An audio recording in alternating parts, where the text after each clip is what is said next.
Great morning. God You Are by Daniel Naiman.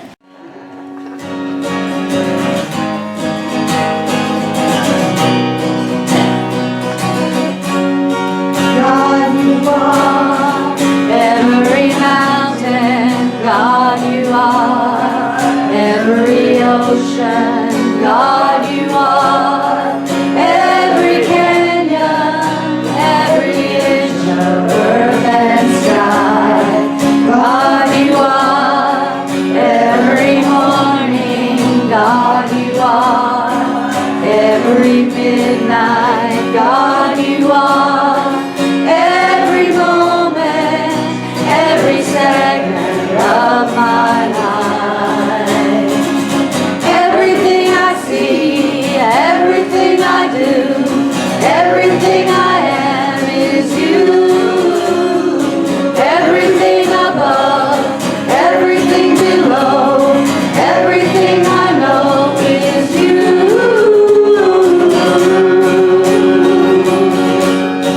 God You are every sunrise, God You are every moon glow, God You are every star shine, every inch of earth and sky. God You are every springtime, God You are every snowfall, God You are every season, every inch of earth and sky. Everything I see, everything I do, everything I am is You. Everything above, everything below, everything I know is You. Everything I see, everything I do, everything I am is You. Everything above, everything below, everything I know is You.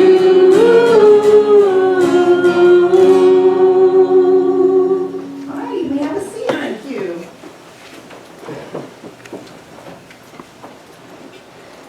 We wanted to share with you, we are exploring new versions of the Lord's Prayer.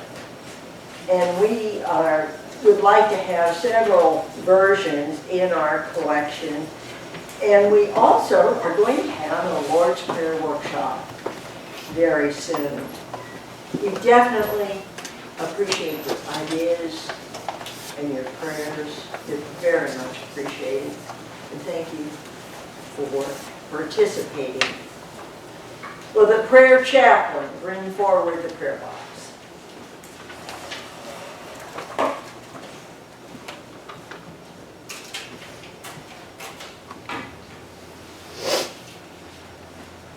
Excuse me. Gotta get over here where I can find the mic. Although I can yell loud enough. Our prayer box sits in the back. We have slips of paper, but if you didn't have a slip of paper, whatever you have to write your prayer on, or just to pray it into the box, however it comes to you. It sits there almost 24/7. We bring it up on Sunday to recognize that we are a community of prayer, and that there are people who have prayer needs and would like us to pray over them. We take the prayers from the prayer box at least once a month, send them to Silent Unity where they are prayed over for another month. We hold the prayers that are in the box in our minds and in our beings as part of the wholeness and creative opportunity. Amen. Amen. Thank you, Cliff. Julie, would you like to come up and read the daily word, please?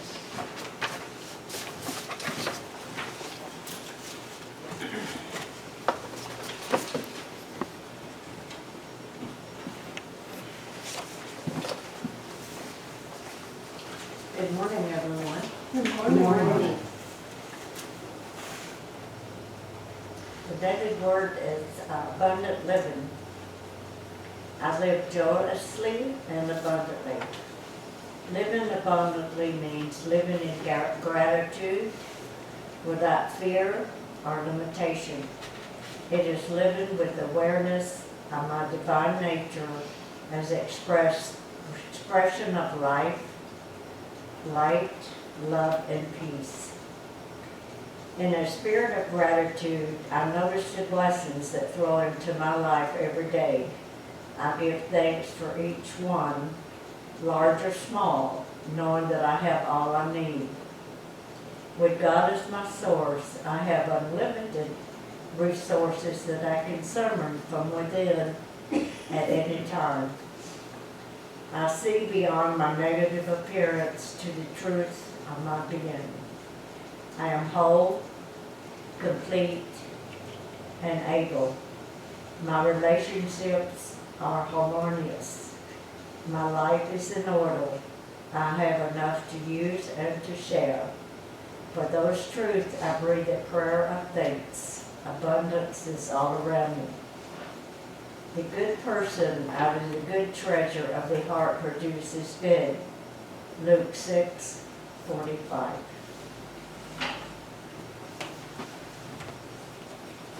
Thank you, Shirley.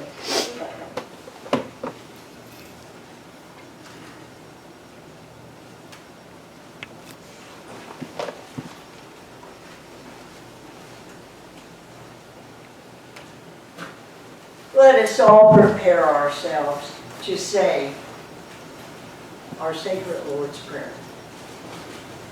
Our Father, who art in heaven, hallowed be thy name.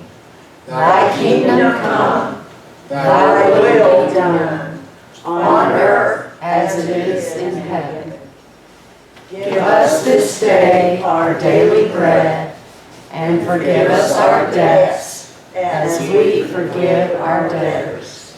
And lead us not into temptation, but deliver us from evil. For thine is the kingdom, and the power, and the glory, forever. Amen.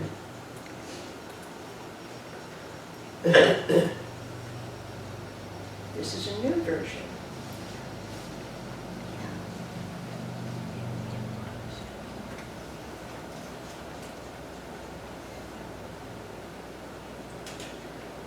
Next one.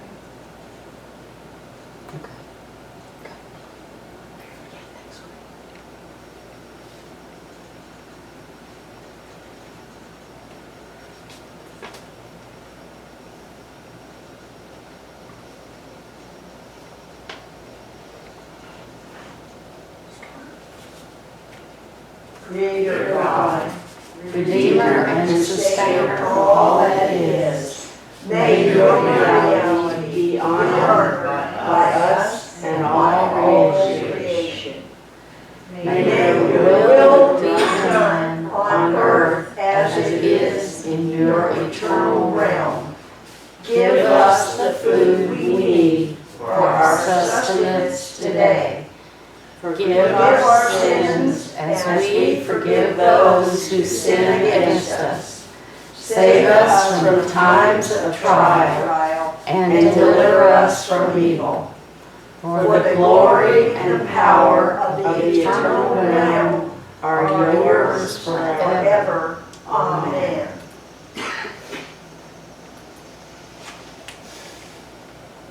And now let us continue to move deeper in prayer, closer to that secret place within, where Jesus taught us to go when we pray. Just taking a deep breath, breathing in, releasing, and letting go. Relaxing into this moment, finding that still place within. Let us remember the truth of who we are. We inherit our divine nature from Source. There is nowhere we can go where that power is not with us.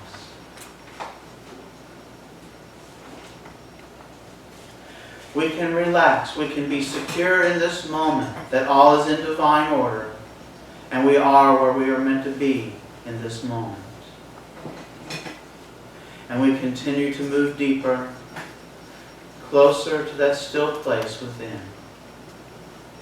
Closer to that silence we share with the Christ within us. Closer to the silence.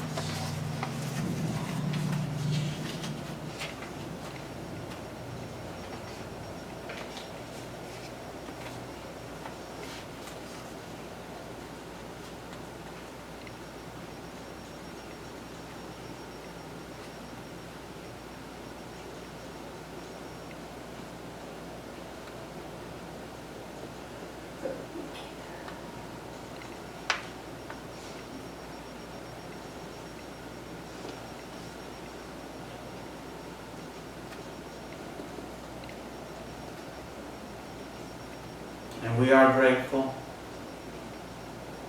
We are grateful for one another. We are grateful that we can come together and share these ideas.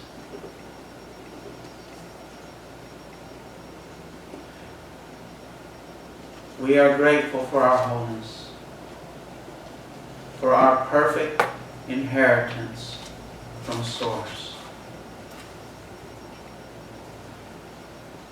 With a general spirit of gratitude, we say thank you. And so it is. Amen. This morning I want to talk to you about the divine in nature. How we can look around us and see God in the creation of which we are a part. Because there is no separation of mankind and nature. We are a part of that nature, and we are a part of that creation.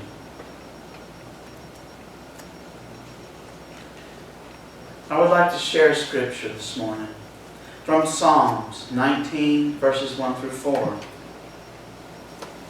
The heavens are telling the glory of God, and the dome proclaims His handiwork. Day to day pours forth speech, and night to night declares knowledge. There is no speech, nor are there words. Their voice is not heard. Yet the voice goes through all the earth, and the words to the end of the world. At first that seems a bit puzzling. How is it that day to day creation, the world around us, pours forth this speech? And night to night it declares this knowledge, but yet there is no speech. And there are no words. It almost seems like, what? Yet the voice goes through all earth. So how do we hear that voice? There are no words. How do we hear a voice that has no words?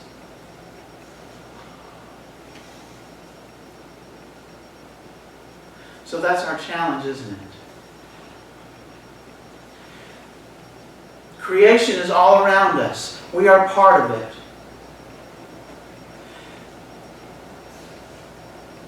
Source speaks to us all the time without words if we'll listen. But how do we listen if there are no words? We try to go there in our prayer. So that's the key, our prayer. We go to the silence and we listen open. How does that communication happen? For me, it's one way. And for you, it's going to be a different way. Because we are all unique creations of God. When I hear that voice within, that still small voice, there's no words. immediately after I hear it, my human mind begins to put words to it in the form of an idea. It's like when the light bulb goes on in the cartoon.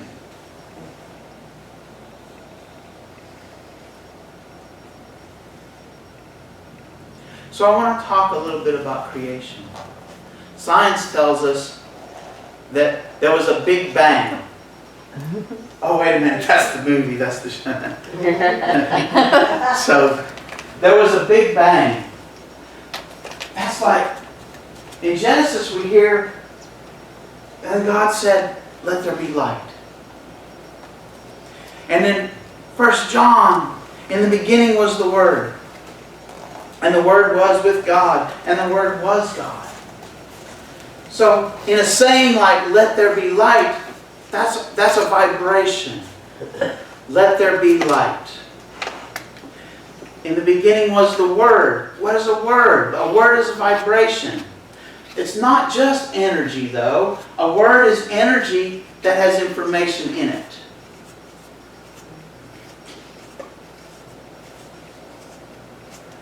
That word that we see in John is a translation of a Greek word called logos, L-O-G-O-S.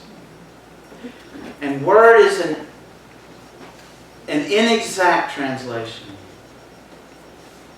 We're exploring the Lord's Prayer in different translations because there's a lot that's lost when we translate languages. There are words that exist in one language that don't exist in others. There's a word that has a direct translation but can have a different meaning.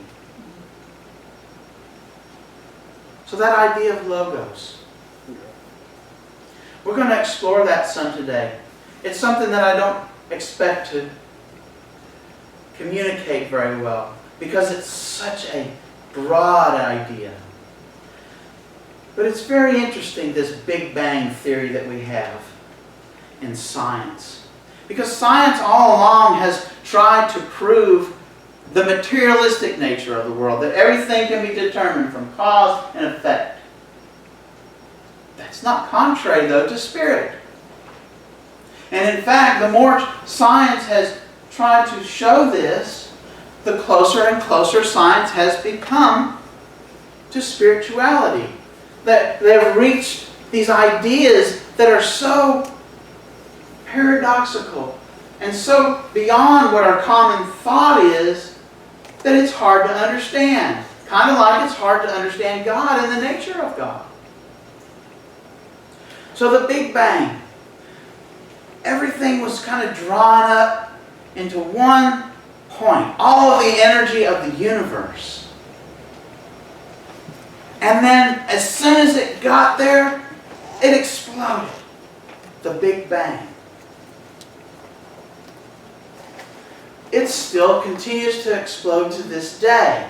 And that's kind of what we see by this picture up here. You can see on the very left side, everything was brought to a singularity, and then it exploded. And if you look at the time scale, it's very difficult to see. I apologize for that. But over here on the left, that's 10 to the minus 43 seconds.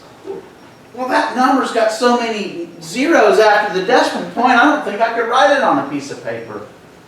That's a very small amount of time. But the universe is expanding. It was 10 to the 32 degrees in temperature. I mean, that's hot. But what we can see is that as time progresses along the top, see right here we're up to 3 minutes, 3 minutes away. The temperature is still 10 to the 9 degrees. That's over 1 million degrees. Wow. Okay? So finally, after all of this time, we come to a man sitting here. That's the thinker. A man sitting there thinking.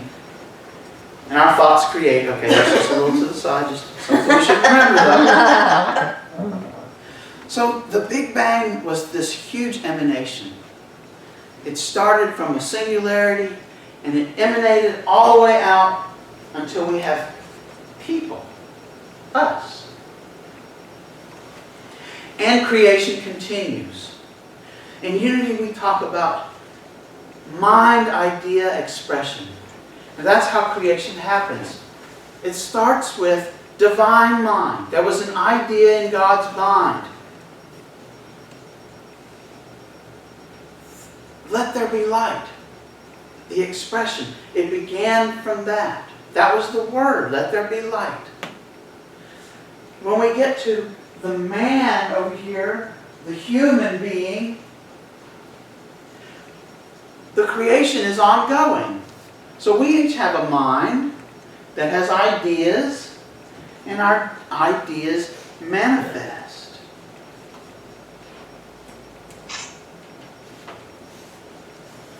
There was a really good movie that I saw recently. It's called The Genesis Code.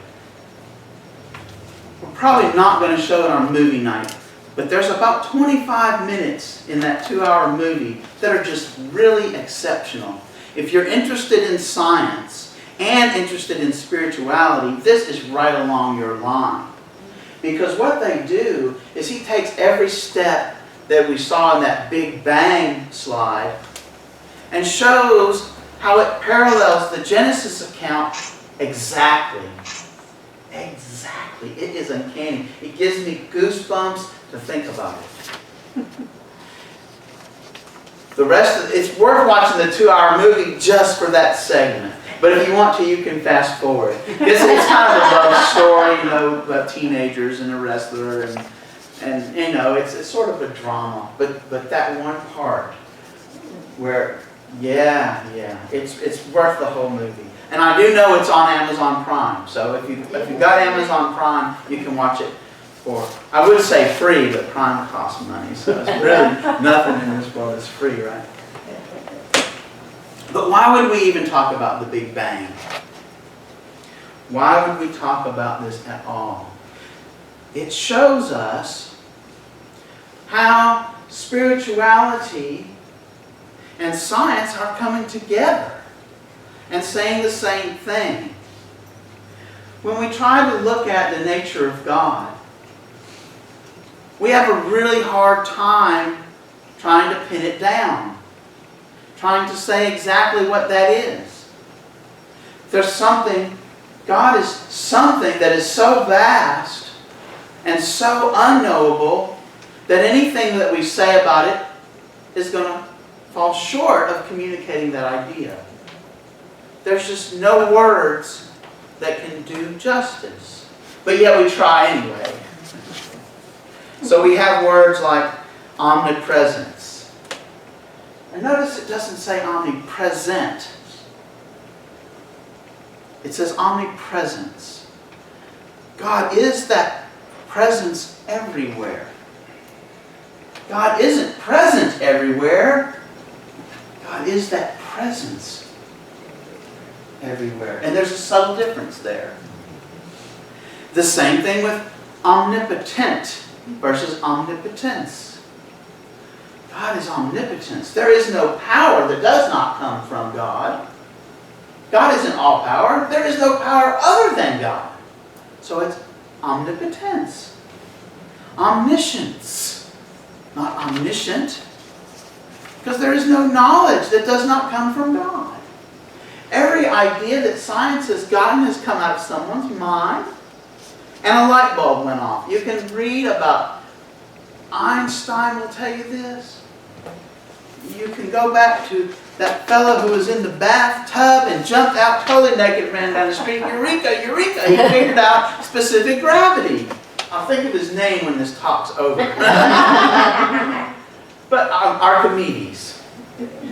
See, what happened with Archimedes is the king, and back then kings were powerful. You didn't want to do something that the king didn't like, and you sure didn't want to not follow the king's direction. So the king had a crown made out of pure gold. He had a goldsmith to make this crown, but he didn't trust him. He thought that the goldsmith might be trying to rip him off, so he wanted to make sure that all the gold that he gave the goldsmith was actually in the crown.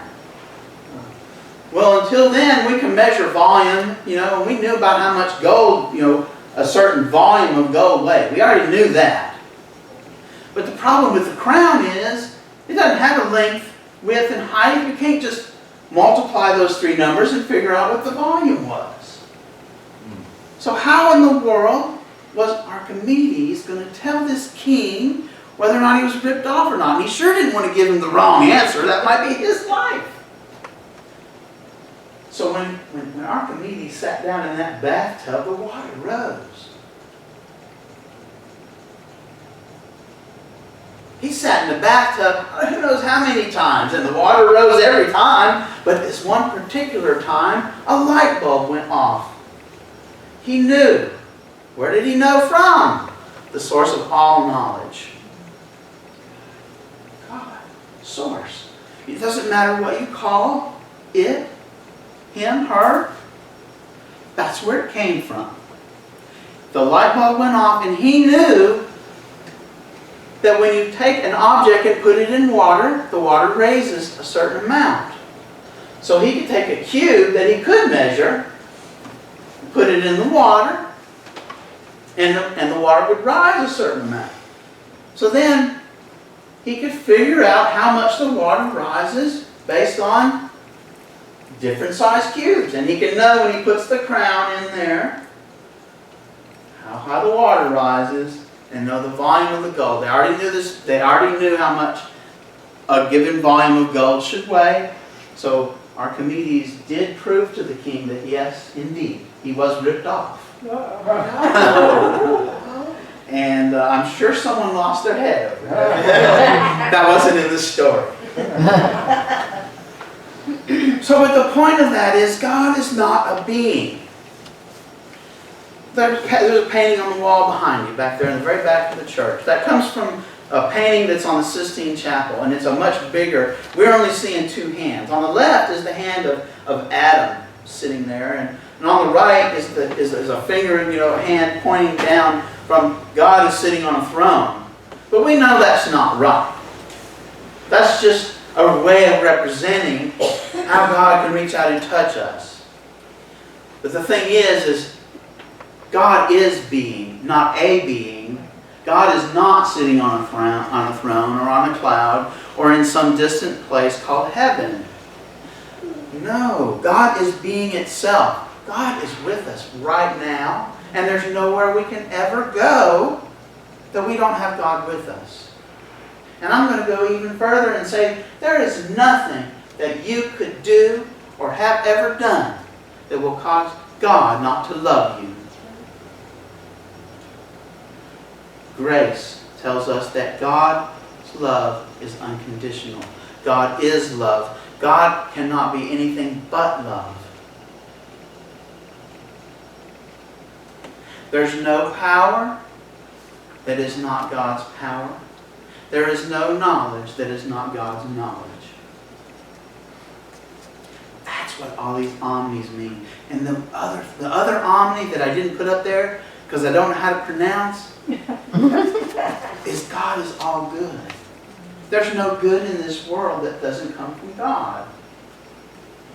It's like omni. I'm not going to go there. It's another omni. Okay. So remember, if we go back to our psalm,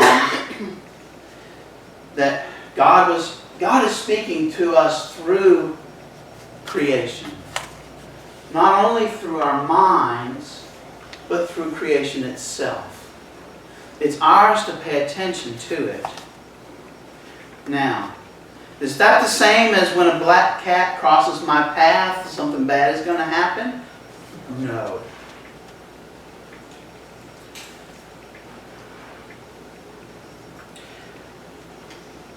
My wife is just gets this fear whenever she sees a crow. That's superstition, though. You can't go and look in a book to find out what God's trying to tell you. You know, there's a lot of books out there that'll tell you what your dreams mean. You can even go pay somebody and they'll tell you what your dreams mean. And they'll tell you what the crow means too. But will they be right? Will that be God speaking? Maybe, maybe not. Probably not. Probably not. But if I look out there, okay, at creation, and I know my thoughts create, it can tell me something. And how do I know that? It's not with language. Remember, we're not being told with language, but yet that voice goes all throughout earth. So it's there with us. It goes throughout all earth. We've got to practice listening. We've got to practice listening. Being aware. I'm going to say it again, and I know you know it's coming, but our prayer time is where we practice listening the most. See, when we pray, we're not begging a being that is out there, because God is being itself and knows, all-knowing.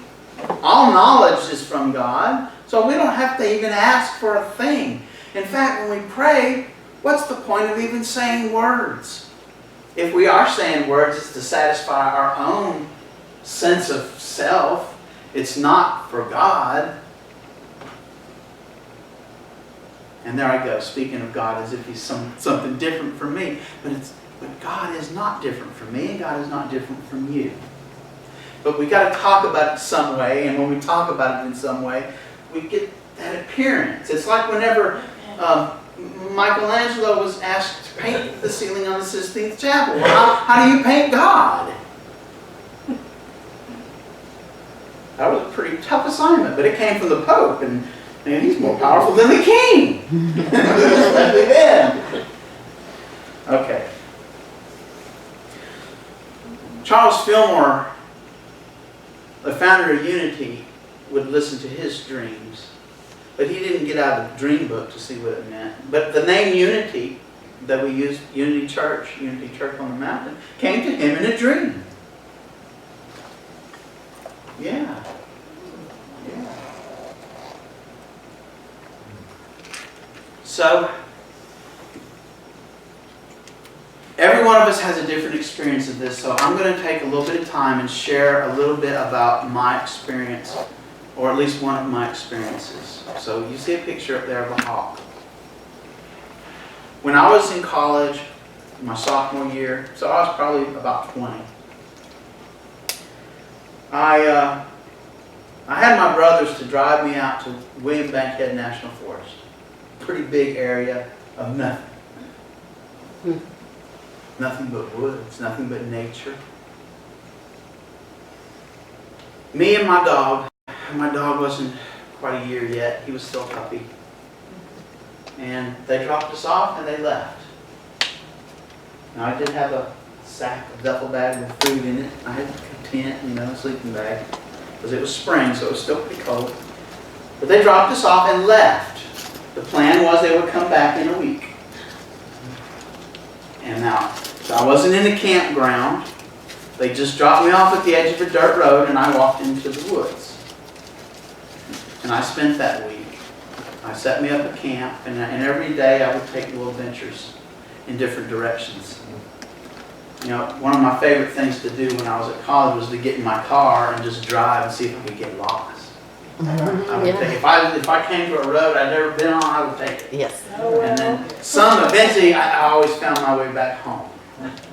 So I kind of took that approach with this trip into the woods. Because I don't know, there's no TV out there, there's no one to talk to, so, you could really easily get bored to death and go almost stir crazy. There's no one to talk to. Alright, so I spent every day going out in different directions taking these hikes. One day I can remember it was getting a little dark and I started getting a little afraid. I was in such thick brush I couldn't see 25 yards ahead of me. And all the map I had was this little sketch map that showed the roads. It didn't even have any. I had no topographic map. But I found my way back, me and my dog. And the dog was getting scared. I think he was feeding off of my fear. But anyway, every day that I went, I kept seeing this hawk. Every day I saw this hawk. And I had this feeling that hawk was watching me and watching over me. The very last day, I was coming down the ridge line coming back to my camp, because my camp was right at the edge of a bluff. So I was following that ridge line along the bluff, and I saw a feather from that hawk laying at my feet. I picked it up, and I kept it for a long time. So that hawk in me had a special connection. I did not give it much credence at the time, I'll tell you that. It wasn't like I believed in spirit animals, okay? But I've come to find out that was, if there is such a thing as a spirit animal, hawk is my spirit animal. I've never shared this with anyone, so, you know. But it's unity.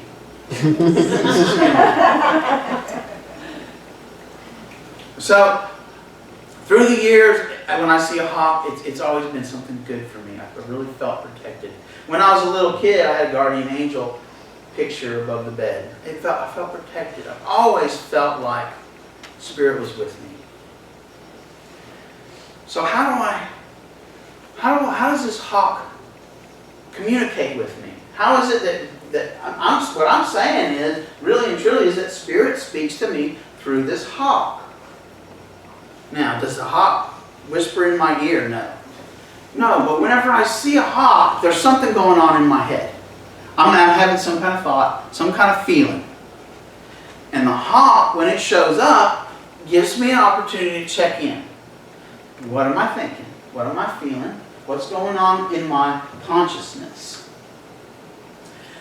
I was sitting under the shade tree at my house, and a hawk flew down out of the same tree I was sitting under. I was sitting there reading my Bible. I was reading Daniel chapter 7. And I was having some thoughts about it that I'd never had before.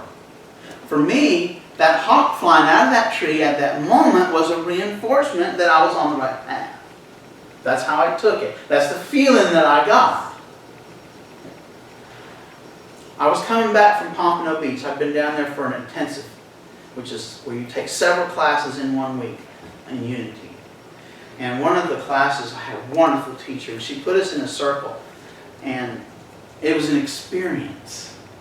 It was a prayer circle. And we shared, and I had a tearful moment. It was very powerful. But I realized something about my relationship with my wife. That basically, I was trying to be her protector. I was not seeing her in the correct way. I was not seeing her as my equal. I was not seeing the divine in her. And it was a huge realization for me. And I'm going to tell you, since that, our relationship has just gotten so much better. Because I began to see the Christ in her when I look at her, instead of seeing someone I've got to take care of. I didn't even realize I was doing that until I had this meeting at that prayer circle. Okay, so it was a huge revelation for me. So I'm driving back from Pompano. That's like a 13-hour drive. And I'm coming through Georgia. I've already gotten through Atlanta, so I'm on this side of Atlanta. And I'm trying to call her. I can't get her on the phone. And so my mind starts going crazy. I'm having negative thoughts. I'm thinking, what is she doing? Where is she at? How come she won't pick up the phone? All of these old thoughts that aren't seeing her, the divinity in her. Negative things I don't even want to talk about. And look what happens. I just glance. I mean, I'm not on the interstate, so I'm going about 70 because it's feeling 65. I look to the left, and there's a dead hawk. And what was I thinking? I was thinking all that negative stuff about Lucretia that I had just gotten a clear lesson was not what I was supposed to be thinking. And then my spirit animal was dead on the side of the road. I mean, I've got goosies bad right now. It was such a powerful moment. But what did it do? It changed I immediately became aware of what I was thinking, and I changed my thinking.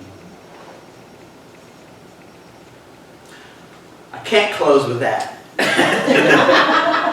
So I was, y'all may know, maybe you don't know, but I'm going to share with you now if you don't. I'm started a seminary called with the Beloved Community to get ordained in the Beloved Community. And Wanda Gale, who spoke last week, is my benefactor. They call it a coach. The ordination comes from a fellow named James Twyman. Well, I was sitting at Wanda Gale's house out there on her back. She's got a screened-in back porch and a beautiful garden out there with a bird bath and an herb garden. And we were sitting there, we were talking about spiritual ideas. We were talking about love. A big part of what we were talking about was love and how we can see the Christ in everyone. No exceptions. Even the person who you think deserves it the least believes it not at all, but yet they're still children of God. We all are.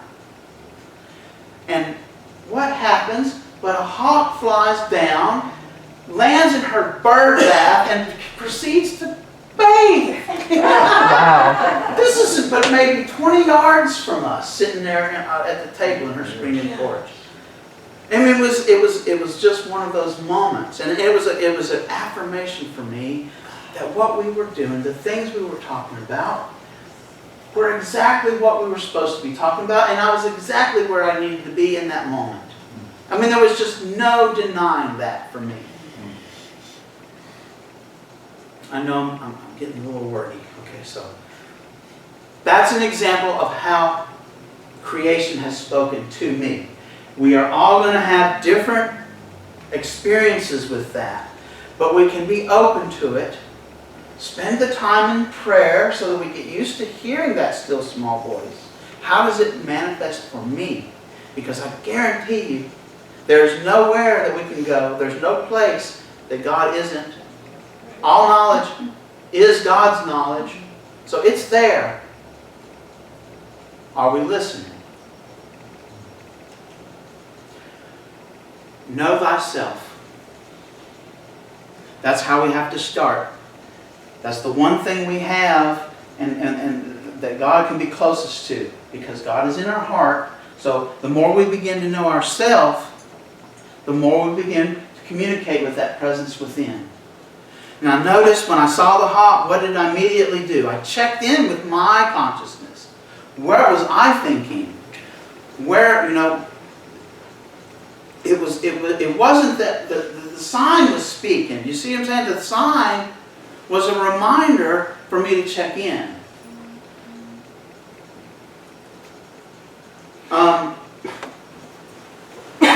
I'd really like to volunteer. Someone that wants to read. It has a bulletin. Anyone? Lucy, would you like to? Look at the 5 basic tenets. Yes, I have to have my glasses. If I didn't have my glasses, I sure couldn't read and I sure couldn't drive. But look at the 3rd tenet. We've all got them in our bulletin. These are the 5 basic principles of unity. So look at the 3rd one, and would you read that for me, please? Yes. The 3rd one, thoughts create experiences. We create our life experiences through our way of thinking. Everything in the manifest realm has its beginnings, or has its beginning in thoughts. In thought. Our thoughts create. Our thoughts are prayers. Now, we look out there and we see things going to haywire. We can look inside to see, well, where are my thoughts? At the same way, though, if we see that loving, giving, something that just warms our heart, we can look inside.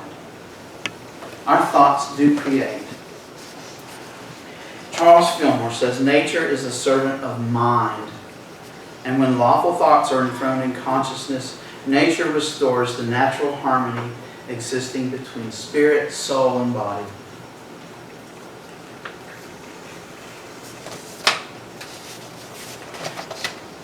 That's nature. looks man-made, doesn't it? But it's nature too, because we can't separate ourselves from nature. It's just as natural as that. Whoops. As that. So thank you so much for your attention. Thank you for being here this morning. Namaste. Great, thank you, Dee. We're going to go ahead and stand up and sing our next song. It's God in Everything. Ironic, isn't that? Because God is in everything. Get my guitar out, sorry. All right, the words will be up on the screen, and y'all just, those who know, just sing it loud so we can carry the rest. All right.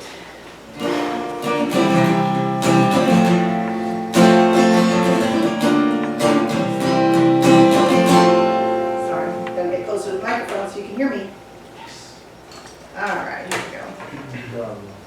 Like I said, a little out of cahoots there this morning. Okay. I see joy and I see peace. I see goodness surrounding me. I see love in every breath I breathe. I see God in everything. I see happiness, I see freedom. I see the beauty that lives in me.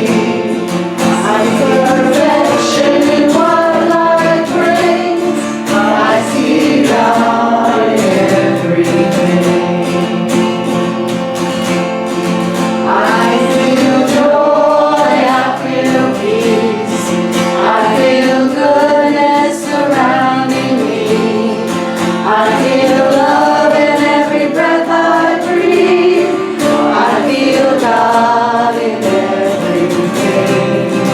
I feel happiness, I feel freedom.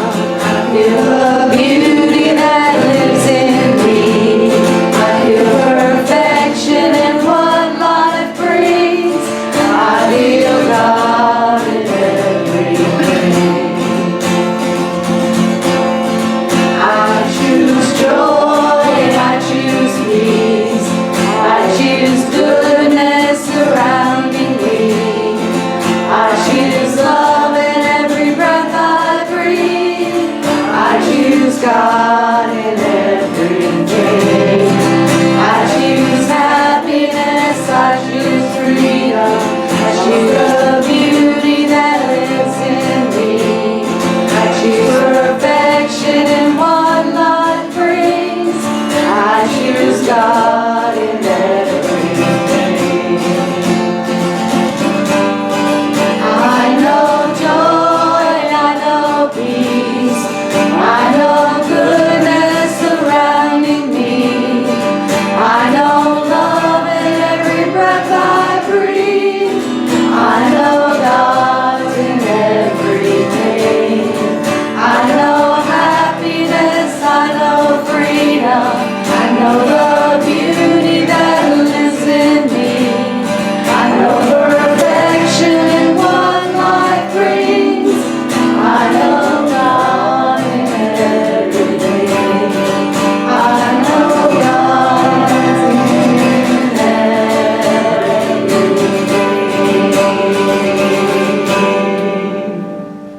All right, you may have a seat.